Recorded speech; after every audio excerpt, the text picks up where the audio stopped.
Bismillahirrahmanirrahim. Assalamualaikum warahmatullahi ta'ala wabarakatuh. Good morning, student. How are you today? Sabahul khair. Kaifa halukum? Bagaimana kabar kalian hari ini? Mudah-mudahan kalian semuanya dalam kondisi sehat walafiat. Sudah siap untuk belajar hari ini? Alhamdulillah. Insya Allah hari ini kita akan belajar bahasa Sunda. Untuk itu, mari kita awali pembelajaran bahasa Sunda hari ini dengan mengucapkan Bismillahirrahmanirrahim. Mudah-mudahan dengan diawali bismillah ini kalian semua mendapatkan ilmu yang berkah dan bermanfaat. Amin ya Allah ya Rabbal Alamin. Anak-anak yang soleh dan soleha, insya Allah materi pengajaran bahasa Sunda hari ini dengan tema Selamatkan Makhluk Hidup. Dengan di dalamnya ada memahami teks carita pondok dan unsur-unsur carita pondok. Kemudian, mudah-mudahan dengan materi ini kalian semuanya dapat memiliki wawasan pengetahuan dan keterampilan dalam memahami teks carita pondok tentang unsur-unsur carita pondok dan bisa menjelaskan dan menentukan unsur-unsur carita pondok sesuai kebutuhan pembelajaran dan pendidikan. Anak-anak yang soleh dan soleha, kita masuk materinya tentang carpon atau carita pondok. Carpon atau disebut carita pondok yaitu karangan rekaan atau karangan fiksi anu wanguna pondok serta ngan ukur nyaritakeun hiji kajadian atawa sabagian tina kajadian. Kemudian karangan dina wangun carita pondok mangrupa wacana lancaran disebut prosa. Kemudian disebut carita pondok lantaran lobana kecap anu digunakeun pikeun ngawangun carita kurang ti 10.000 kecap atawa kurang ti 10 halaman.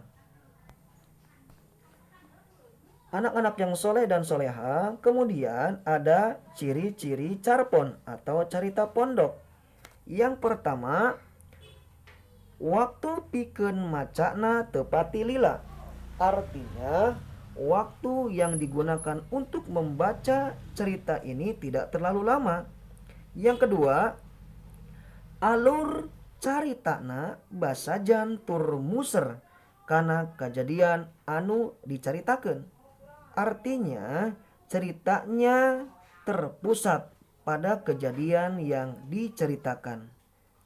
Kemudian, yang ketiga, mere gambaran anu diceritakeun lil ibarat kejadian anu sabenerna.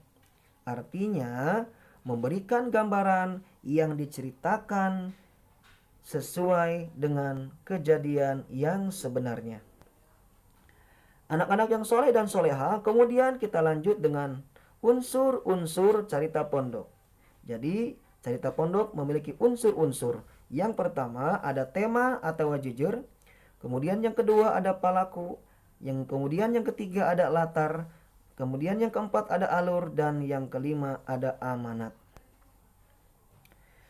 Kemudian arti dari unsur-unsur carpon yang tadi sudah disebutkan. Yang pertama ada tema. Tema atau jujur adalah gagasan pokok anu diangkat jadi ide carita. Yang kedua ada palaku. Palaku adalah ngaran serta watak tokoh anu aya dina hiji carita. Yang ketiga ada latar. Latar adalah hal-hal ngenaan waktu, keayaan, serta tempat kejadian anu dicaritakeun. Yang keempat ada alur. Alur adalah runtuyan kejadian anu ngawangun carita anu ditepikeun ku pengarang. Dan yang terakhir yang kelima dari unsur carita pondok adalah amanat. Amanat adalah sikap tur paripolah piconten atawa pientengen anu ditepikeun ku pangarang ka anu maca.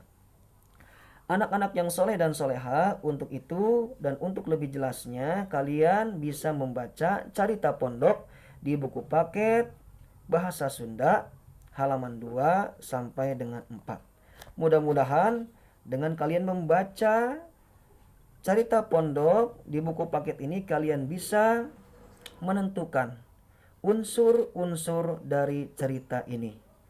Itu saja yang dapat Bapak sampaikan. Kurang lebihnya mohon maaf. Mari kita akhiri pembelajaran bahasa Sunda hari ini dengan mengucapkan Alhamdulillahirabbil alamin. Mari kita membaca surat Al-Asr. Bismillahirrahmanirrahim. Wal asri innal insana lafi khusrin illal ladzina amanu wa amilus solihati wa tawassaw bil haqqi wa tawassaw bis sabri. Subhanaka Allahumma wa bihamdika asyhadu an la ilaha illa anta astaghfiruka wa atubu ilaik. Mudah-mudahan pembelajaran bahasa Sunda hari ini mendapatkan kemanfaatan ilmu dan keberkahan ilmu. Amin ya Allah ya rabbal alamin. Terima kasih. Wassalamualaikum warahmatullahi wabarakatuh.